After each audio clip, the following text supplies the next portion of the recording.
Hey, people, I want to refer you back to that passage that we were talking about yesterday.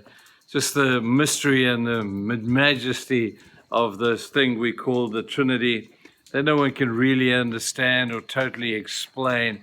But the Bible teaches it to be true, and so we hold on to that particular truth.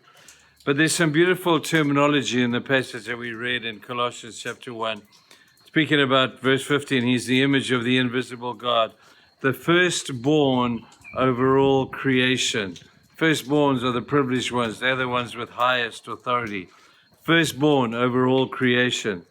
And then you come down a little bit later to verse 18, and he's the firstborn from among the dead. He takes authority over the creation, and everything that he has made is for him and through him. And then he takes authority over the thing that we fear the most, which is the fear of death. Jesus was the firstborn. He came out of the grave and he declared victory over our big enemy.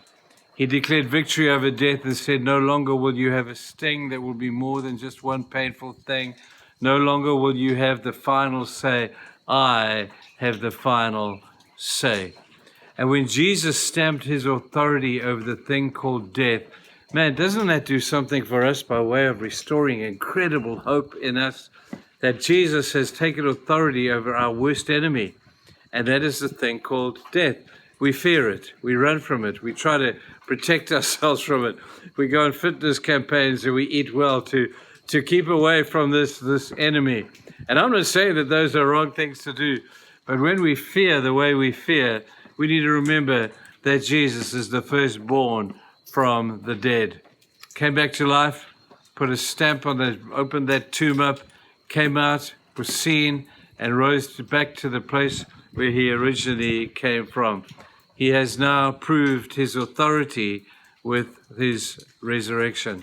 So we look at this and we say, Lord, over our worst enemy, you have authority. We know that you have the final say in all things. You are the Son of God. You are God. Now, when I think about that, we should not be surprised that we have this beautiful theology being taught to us. Let me tell you why.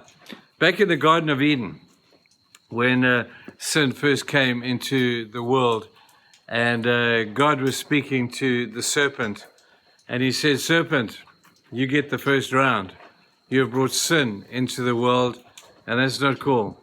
But one day there will come one who will stand upon your head. You're going to bruise his heel, that you will do, but he will crush your head. I love that. Satan's head has been crushed. But you know what a snake is like? If you live in Africa, you'll know that a snake continues to writhe on the ground once it's dead.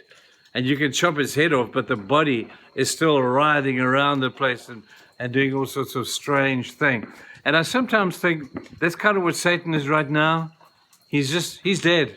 His power has been taken from him. He's just writhing. There will come a day when the writhing will be over and he'll be put in his place.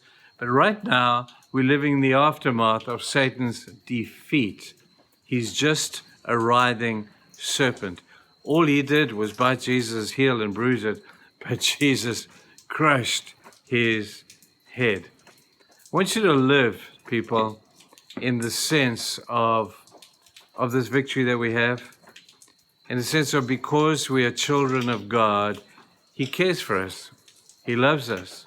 He'll protect us from whatever he wants to protect us from. And he will guide us. He'll provide for us.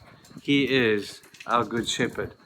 Now, when he said to Satan in the garden, one day I'm going to crush your head, at the cross, it looked like Jesus had been crushed. But at the resurrection, oh man, what a different story. When Jesus came out of that grave, everything changed. Victory was ours. It was totally certain because the greatest enemy had now been defeated. He's the firstborn from among the dead. Now that, people, is deep, deep stuff. I can't grasp it completely, but I know it to be true. And I'm going to continue to live in the hope of that. I hope you will too. Cheers. Bye.